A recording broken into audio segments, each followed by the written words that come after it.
Welcome back to Final Fantasy XII, the Zodiac Age. Last time we reached the end of the Great Crystal, and this time, we're getting bubbled again, we're going to be facing the optional Esper contained within. So the party that I have here is Vaan for the Yagyu Darkblade, and he has a white mask to absorb Holy. Balthea for Dark Shot. I'm pretty sure this boss does not have the Resist Guns / Measures passive. There's another optional Esper that does, and he has the Sage's Ring to also absorb Holy. And finally, Fran, I don't have 3 absorb Holy things, so she's going to have the Indigo Pendant just in case I need to do a certain thing to this boss. This boss is vulnerable to blind, basically. They'll cast Blindner on themselves to immediately cure it, but it can make them waste their actions if you need that as a fallback option.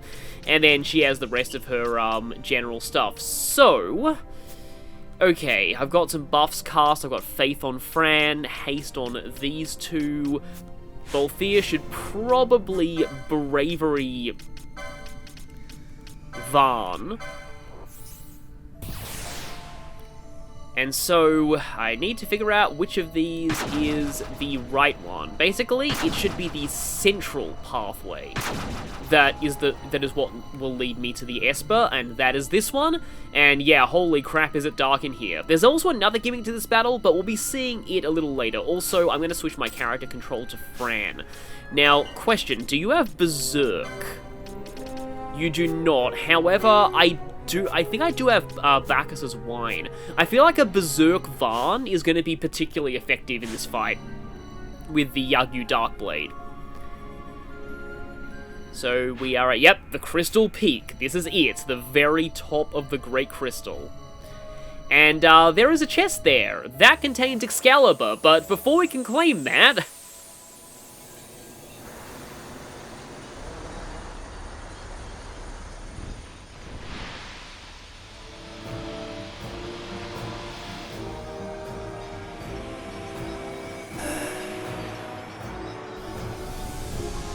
Angel descends. The technically leader of the Espers according to their lore, Ultima the High Seraph. So, okay, she has a whole bunch of stuff on, so let's start out by dispelling that. Where is my dispel? There it is.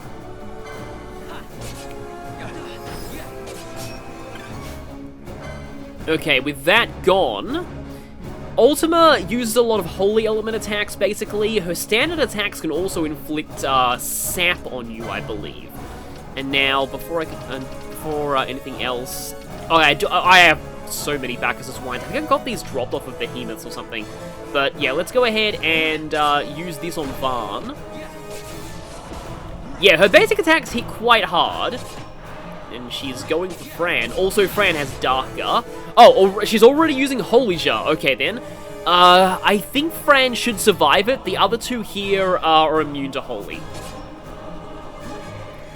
So, the interesting thing about Holy Jar is that not only does it do massive Holy damage, but it also inflicts Reverse. And what Ultima will try and do is, she'll try and then cast high-level healing magic on characters suffering from Reverse. Okay, Vaan got Reversed. It seems like it can reverse even if if you're immune to it. Okay, Balthea's probably aiming that Kuraja at Fran. Okay, Balthea cancel that, please. Because Kuraja is area effect, which means that it'll probably hit Vaan as well, and Vaan is currently reversed. So, in that case, what to do here? Ultima's magic, like all Espers, pierces Reflect, which actually works against her, because later in the fight, she tries to cast Reflect on you, but it's kind of, it kind of doesn't really do anything, because, she tries to cast Reflect on you, and then she'll try and cast Healing on you to bounce it onto herself, but it pierces it, so... Still, will, okay, please tell me that, Vaan is still reversed. I think somebody actually did try and heal him there, so let's just make sure we Esuna that before we do anything else. And, yes, you might have also noticed that we've got an HP drain aura currently active. When Ultima goes below half health, she'll actually put on she will... I need to dispel that too. She's getting pretty close to being down anyway, but basically she will cycle through all of the field effects of the other Espers, as well as the magnetic field effect that,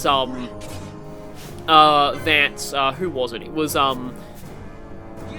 was that boss in the Still Shrine of Miriam, that random one that I forgot about from my first playthrough. So it'll be things like HP drain, MP drain, no magic, no attack, no technics. Okay, Balthier got reversed that time, so please get rid of that. Fran is dispelling. Balthier's probably going to... You know, I'm going to actually have him do an attack on Ultima to cancel that. Ultima's getting sort of low. I wonder if I can actually go ahead and try and quickening her to finish this. I haven't used quickenings for a while.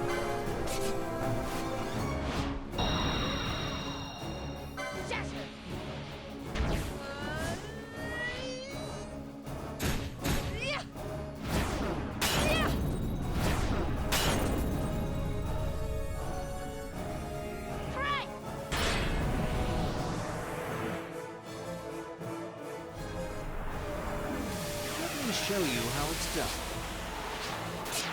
I forgot which was the button to, yeah, it's been a while. I forgot which was the button to refresh that. And also I noticed that Varn can't participate in this because he's berserked.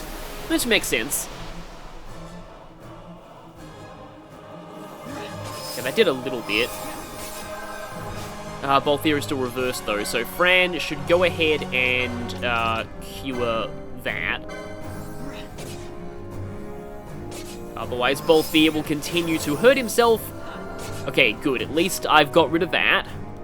Yeah, she has Greater Barrier now, which bestows the resist, like, everything passive and also gives her, Protect and Shell.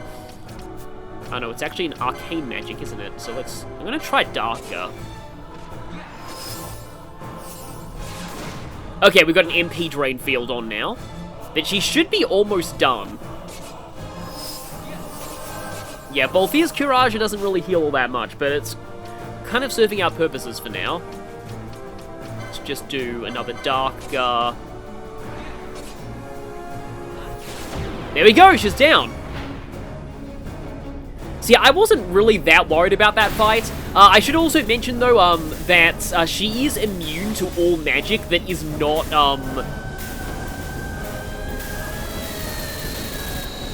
Just pausing to let her scream play out there. She's immune to all magic that is not holy, which she absorbs, or dark, which is weak to. So black mages are not great in this fight. Yeah, if I got the no attack field effect, that would have been kind of bad, given how much I was relying on Varn and Balthier there.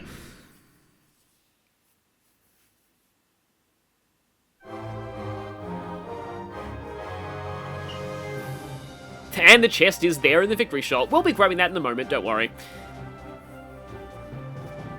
She does remind me in terms of strategies of a late-game boss from Final Fantasy X who likes to inflict a status ailment that makes healing hurt you and then cast massive healing on you. So I do like that gimmick.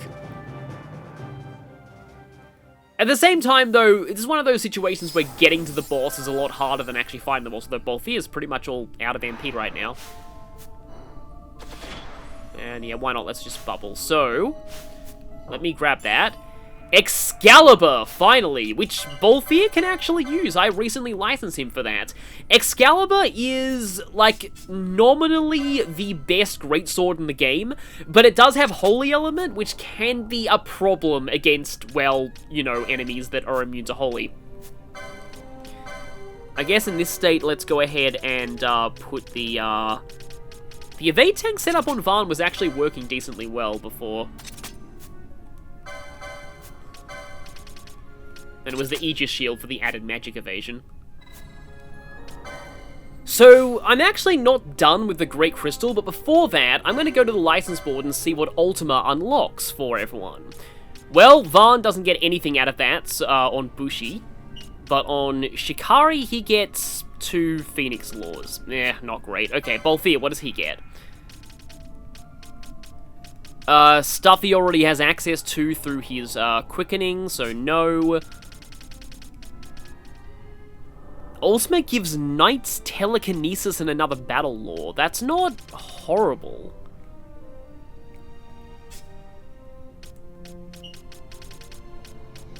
Ultima gives Archer Infuse and 1000 Needles. Infuse is useful for that Zeromus strategy, and gives Red Battle Mage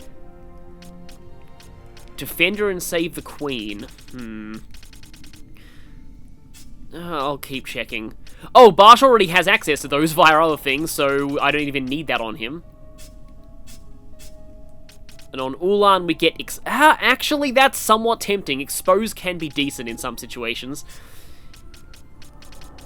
And Ash gets Telekinesis, which is not good for a Black Mage. And White Mage gets nothing. So what does Time Battle Mage get? Swords. Yeah, there's not really a whole lot. So to be honest, since there really isn't many people who get like much of anything out of this, I'm just going to give Ultima to who I gave her to in my first playthrough, which was Penelo. I thought I made Penelo my white mage in my first playthrough, so why not give her the ultimate light summon, basically. And with that, yeah, I would very much like to demo Ultima, because a lot of things in here are weak to Holy. So if I go, switch to Penelo, because I know that Forbidden's are going to start spawning here in a few seconds. Mist, summon... Don't think I summoned Chaos before either, but let's show Ultima first.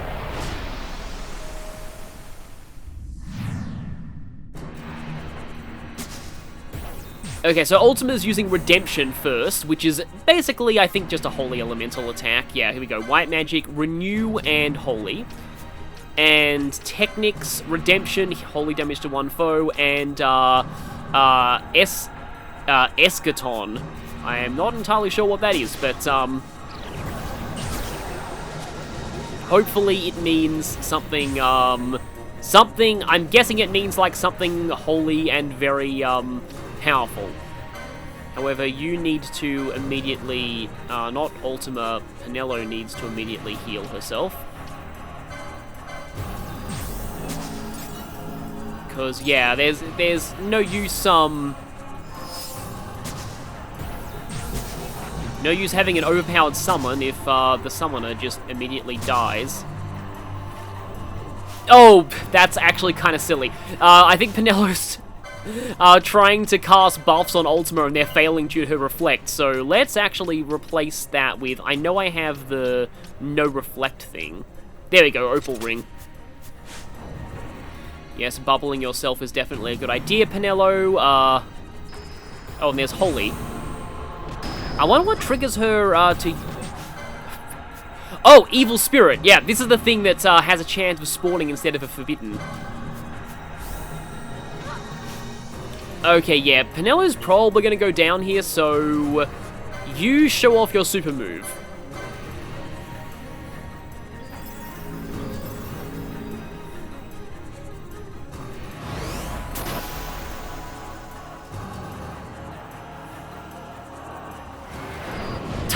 It's another one of those fly outside the world and shoot a laser attacks, isn't it? We have one of these in Trails in the Sky the Third, but Final Fantasy seems to really love these because Bahamut does this in a lot of his appearances as well. This guy is going, I hate my life right now. That's pretty good. How much did it do, though? That is the real question. It did, like, barely any better than her normal attack. But at least Barsh, with his new Excalibur, should be able to do decently here. Okay, well, the Evil Spirit is dead. That's another rare game added to my list, but let's just quickly get out of here now. Because, like, you know, no point in staying here when there's a save point right here. Because I do need to hit the switch in that room.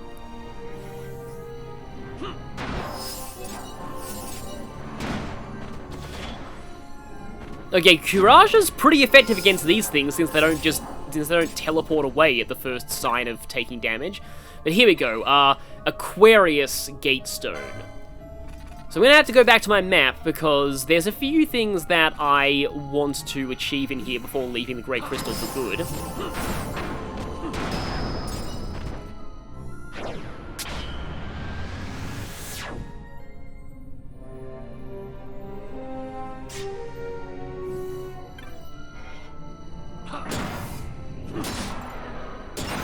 Holy frig, that Gyrovaganus died quickly.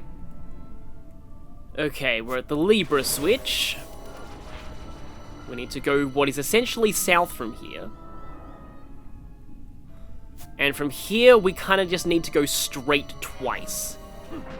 Okay, here we go. This should be Gate Aquarius 1.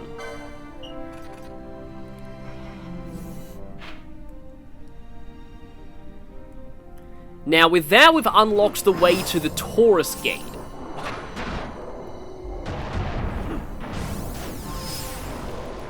But there's actually something kind of interesting about the Taurus Gate. We don't want to touch Taurus just yet, because it will be easier for us later if we double back and hit the Capricorn switch and open a Capricorn Gate.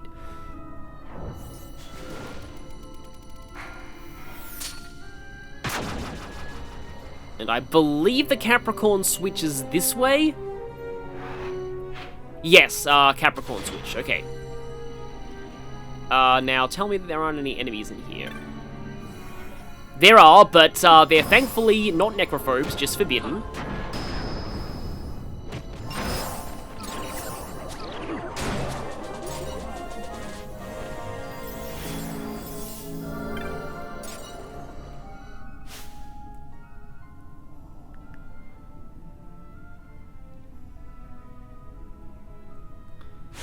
So after hitting Capricorn, we kind of have to double back to the Libra switch, which is in the middle.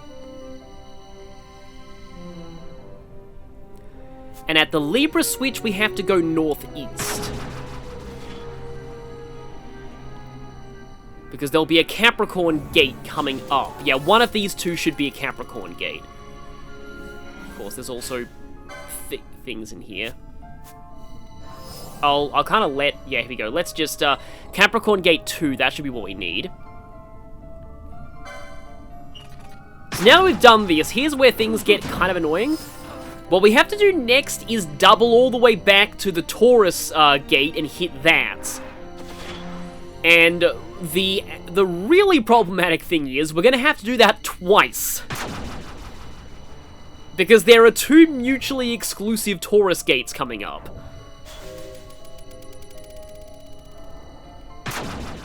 And both of them lead to very valuable treasures.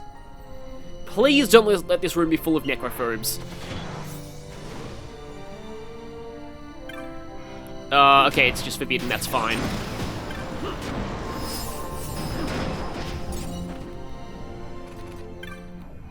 Okay, so Taurus Gatestone.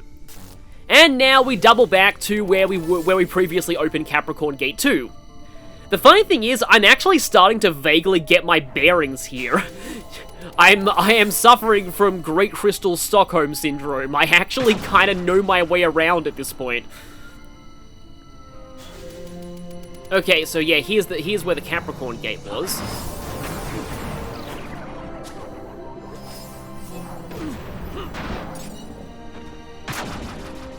And so down here, I believe we should run into two Taurus Gates. Or not quite yet. Okay, no, instead, if we go this way, we should run into a Taurus Gate. Sometimes with the map, it's hard to tell whether a Taurus Gate is, like, on a junction, or if it's, like, at the start of the next passage. Here we go, yeah, there should be a Taurus Gate right here. For some reason, it makes me think I'm saying Tourist Gate, but no. Enjoy our lovely guided tours of the Great Crystal. Yeah, that would be a great way to, get, into serious trouble for, health and safety reasons.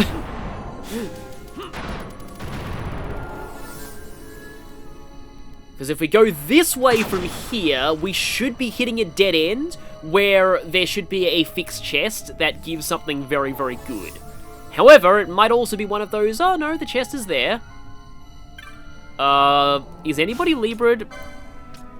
Let me just check, just in case. I don't trust this. No, it doesn't look like there's a trap there. Hastegar! So, yeah, now, let me actually check something. So, Penelo, Time Magics, how much does Hastegar cost in comparison to just casting Haste on everyone individually? Costs 49 MP. Versus... Yeah, it's cheaper to cast Haste on everyone individually, but Hastegar is good when you need everybody hasted at once. It's probably, like, better as an in-battle spell, whereas regular Haste is better as an out-of-battle buff. But guess what we have to do now? You see, since we opened this Taurus Gate, and there's actually another Taurus Gate at this junction that leads to another chest, we're gonna have to go all the way back and hit the Taurus switch again. Yay! Hang on a minute, since we have no active switch right now... Hi, Forbidden. Let me deal with you first.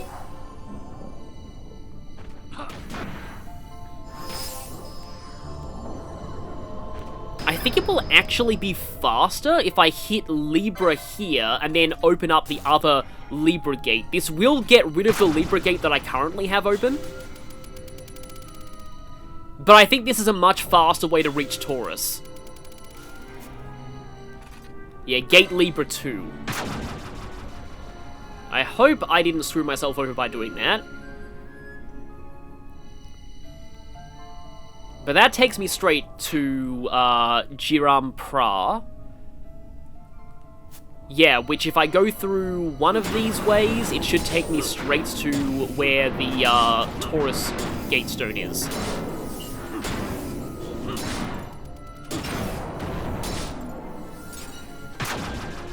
A Koga Blade? Although I'm pretty sure I already had that. That's the Earth one, I think. Yeah, it's the Earth one. And so we hit Taurus again. Back to Libra.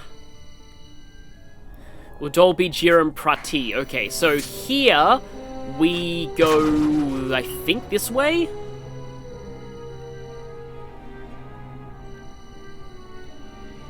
Yeah, this looks right.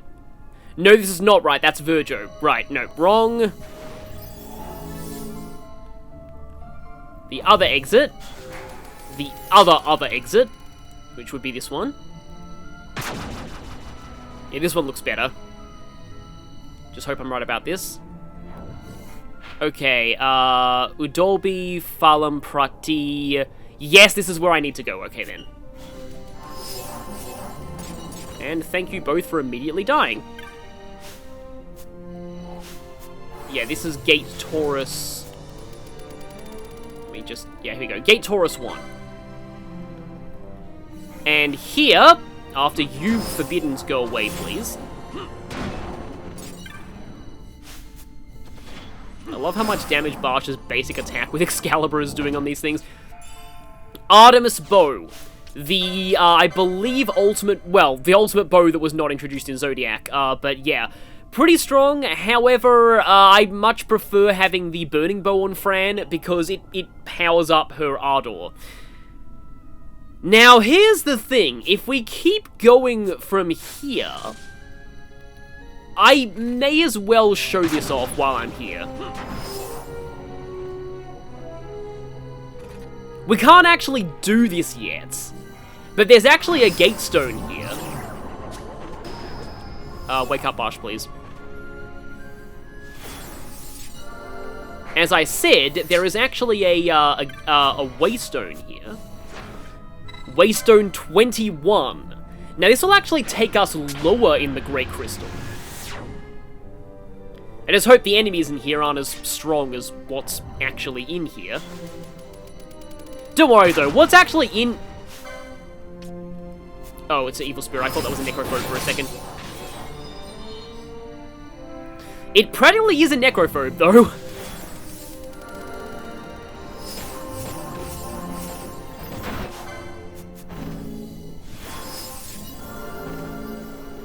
have yet another Waystone.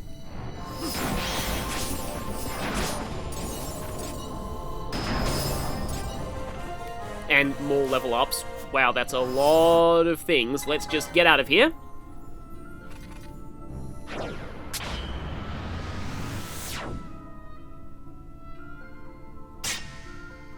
And it's getting a little bit lighter.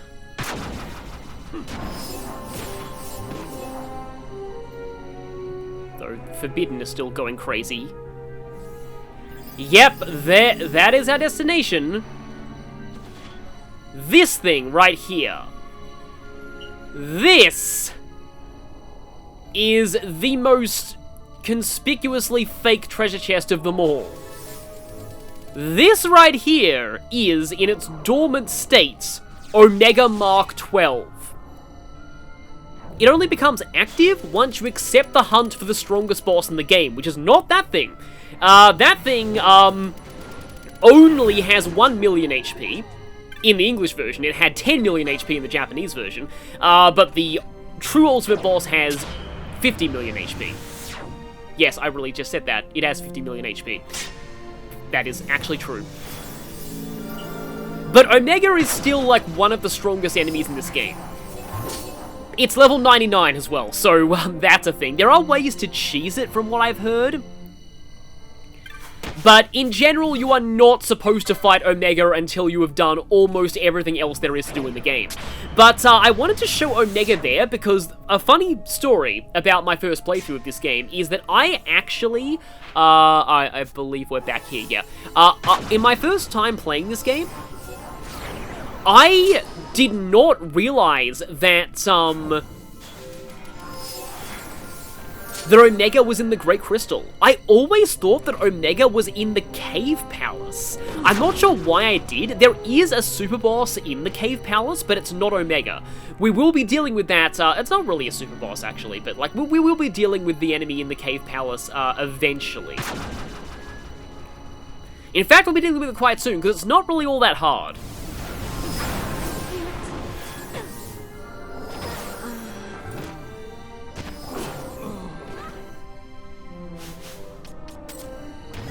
This, by the way, is why diseases are awful. Okay, the Giruveganus is the perfect landmark. Once you've reached the Giruveganus, you are very close to getting out of here. And here we are at Ultima's save crystal.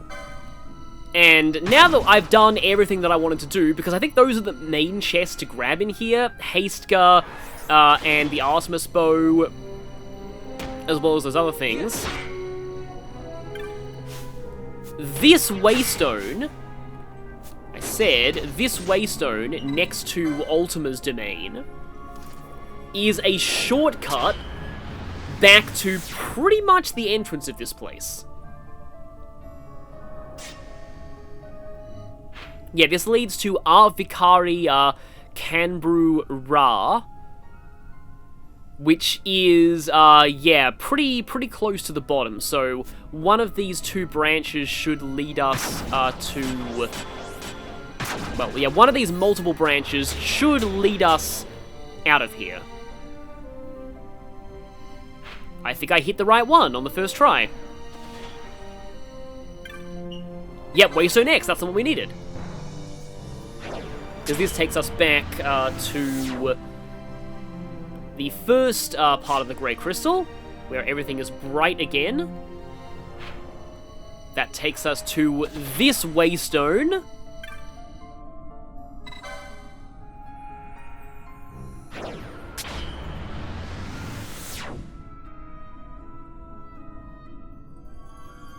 And we're free! We're finally free of the Great Crystal, for now at least. Yeah, one day I will go back in there to fight Omega, once we are much stronger. But for now, we're going to say goodbye to the Great Crystal, and I'm going to head out of Giruvegan on foot, because I really think the Gate Crystal should have been here. But no, the Gate Crystal was at the entrance.